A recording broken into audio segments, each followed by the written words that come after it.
Привет! Я подумала, что давно не рассказывала вам истории, поэтому сегодня я расскажу вам об очень интересном культурном феномене, который называется агрессивное русское гостеприимство.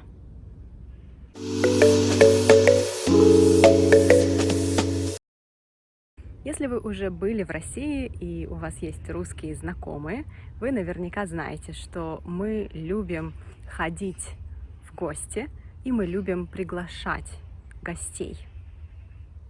Мы очень любим сидеть на кухне, за столом, пить чай и разговаривать.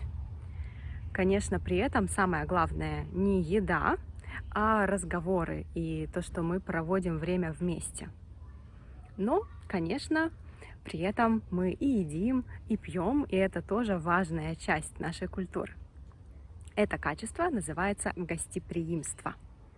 Гостеприимный человек любит принимать гостей у себя дома. Ну, я думаю, что многие культуры, во многих странах, во многих культурах люди очень гостеприимны. В этом нет ничего особенного.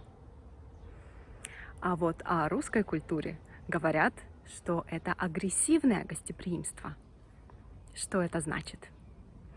Давайте для начала посмотрим фрагмент фильма, который называется «Баллада о солдате».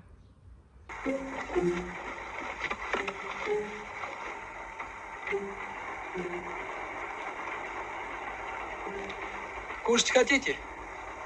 Кушать? Да. Нет, спасибо, я сыта.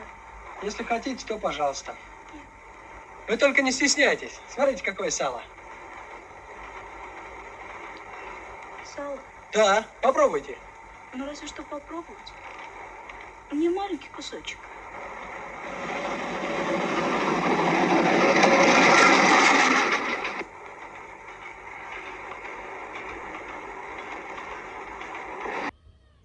Итак, что мы увидели? Что произошло в этом фрагменте? Молодой человек и девушка только недавно познакомились, где-то в вагоне поезда. Молодой человек собирается поесть, и он предлагает девушке присоединиться. Он хочет ее угостить. И это первый важный культурный момент в этом диалоге. Если мы что-то едим перед другими людьми, то мы обязательно предложим другим людям присоединиться. Невежливо просто сидеть и есть одному. Ну, конечно, если вы знаете других людей вокруг. Нужно обязательно предложить поделиться, предложить угостить другого человека. Это первый момент. Что мы видим дальше? Девушка, хоть она явно очень хочет есть, говорит нет, она отказывается. Она говорит нет, спасибо. И это тоже очень важный момент. Почему она так говорит? Потому что в нашей культуре важно быть скромным. Скромность – это очень важно. Важно быть скромным. Быть скромным – это вежливо. Быть нескромным, невежливо, некультурно или, как мы говорим, некрасиво. Поэтому даже если вы очень хотите есть, вежливо и скромно ответить «нет, спасибо». И почему мы так говорим? Это как бы дает шанс человеку, который вас угощает, отказаться и взять свое предложение назад. Может быть, он не планировал ни с кем делиться, или, может быть, у него нет времени, чтобы пить с вами чай и так далее. То есть ваше «нет».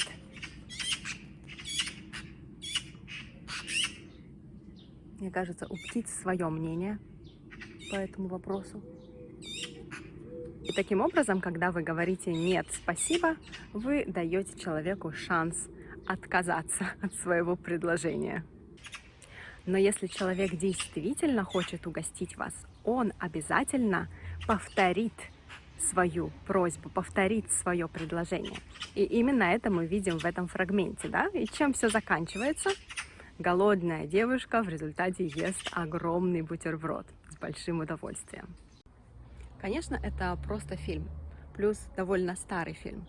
Но на самом деле я много раз слышала подобные диалоги в детстве, когда мы ходили в гости или когда гости приходили к нам. Сейчас, конечно, жизнь, наверное, изменилась, особенно в больших городах жизнь более динамичная, и люди вообще реже ходят друг к другу в гости, чаще встречаются в кафе и ресторанах. Но, тем не менее, я думаю, у нас все-таки осталась эта привычка, и я расскажу вам две истории. Первая история случилась со мной, когда я путешествовала по Италии. Мы с подругой путешествовали по Италии, и для меня это была вообще первая поездка за границу, так что я только-только начала осознавать, что люди в других странах ведут себя по-другому, что у них другие привычки, другие традиции. Все это было очень новое для меня. Нас с подругой пригласили на ужин, и я при этом вообще не знала тех людей, которые нас пригласили. Это была какая-то итальянская семья, и я впервые их видела. Мы только что познакомились. Как вы знаете, итальянцы ужинают намного позже, чем мы привыкли, и поэтому мы с подругой очень хотели есть. Я буквально умирала от голода. Ну вот мы все были в гостиной и ждали, когда начнется ужин. Точнее, я ждала, когда начнется ужин. Мы просто знакомились, разговаривали друг с другом. И вот в гостиную входит хозяйка с бутербродами. И она проходит мимо гостей и предлагает всем бутерброды. И вот она подходит ко мне и спрашивает: бутерброд? И, конечно, я хочу бутерброд. Я больше всего на свете хочу этот бутерброд прямо сейчас. Но, как вы думаете, что я говорю? Конечно, я автоматически, не успев ни о чем подумать, говорю: нет, спасибо. И, конечно, я, если честно, ожидала, что меня спросят еще раз. Но меня никто не спросил. Хозяйка просто сказала: нет, ну ладно. И ушла дальше предлагать бутерброды другим гостям. Больше я эти бутерброды не видела.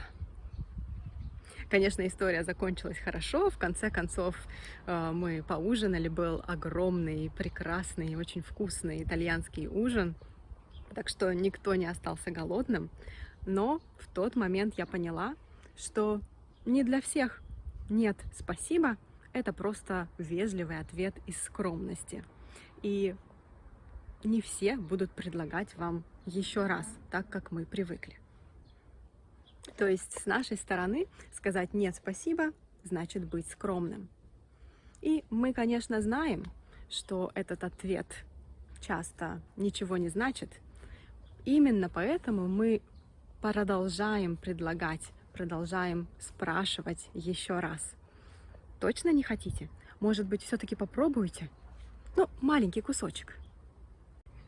И именно это поведение, когда мы много раз предлагаем одно и то же, когда мы настаиваем, часто кажется иностранцам агрессивным. Я расскажу еще одну историю, которая произошла с моей студенткой, когда я жила и работала в Москве. У меня была студентка, которая преподавала в Москве английский язык. Она была носителем английского языка и работала преподавателем, и учила русский со мной. Она работала в школе, в языковой школе, но иногда у нее были индивидуальные уроки у студентов дома, у школьников дома. И вот однажды после нашего урока русского языка она так вздыхает и говорит: ой, сейчас у меня урок с ученицей, и после урока ее родители всегда заставляют меня обедать вместе с ними. И я спросила: как так заставляют? Если ты не хочешь, просто скажи нет. И моя студентка ответила: я говорю нет, но они продолжают настаивать. Ну, если для них это так важно, то хорошо, я пообедаю с ними. Вы, конечно, уже поняли, что произошло. Когда моей студентке предлагали пообедать, она говорила «нет, спасибо», и это было совершенно искренне. Но русские воспринимали это как скромность, как вежливость и, естественно, продолжали приглашать, продолжали повторять и настаивать. И в конце концов моя студентка соглашалась, хотя и не хотела. Вот поэтому это и называется агрессивное гостеприимство. Но открою вам секрет, если вы действительно не хотите, вы можете отказаться. Просто повторите «нет, спасибо» несколько раз. В этом нет ничего страшного. Это не считается невежливым. Особенно если вы не в гостях, а вас приглашают где-то просто так, совершенно спонтанно вас угощают чем-то. Или вот вы, как моя студентка, вообще пришли на работу, а не на обед. Ну а если вы идете в гости, я все-таки советую идти хотя бы немного голодными, потому что вас явно пригласят за стол или, по крайней мере, предложат выпить чаю. А у вас были какие-нибудь забавные истории, связанные с агрессивным русским гостеприимством? Если да, обязательно поделитесь, расскажите нам в комментариях. А я напомню, что полный текст этого видео со словариком и с заданиями ждет вас на Патреоне. Присоединяйтесь. До встречи в следующем видео. Пока!